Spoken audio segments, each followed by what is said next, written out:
Hello, just a brief kind of addition to the white light tutorial we've done. As you can see, I've decided to add a safety exclaimer on, and that is to suggest that once you've got the sun in field of view, as you can see we have here on the laptop just about, so I'm going to put the camera right up close so you can see, minimising down the picture we've just taken.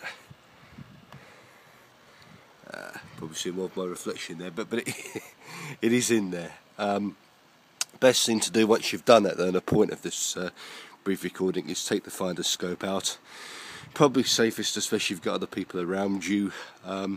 Best thing, as I said, is align the finder as in the previous tutorial that we showed you, and then once you've done that, use it to maybe align the sun telescope with the sun onto the decking, as you can see down there.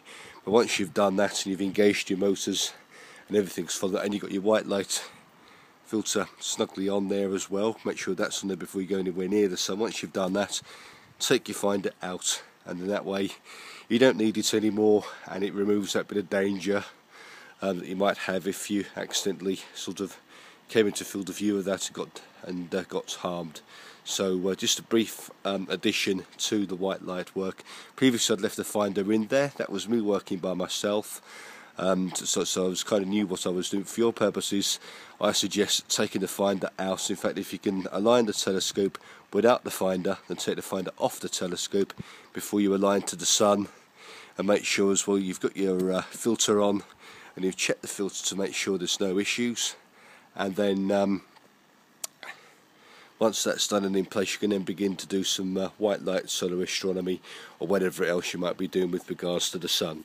But it's just to briefly mention that.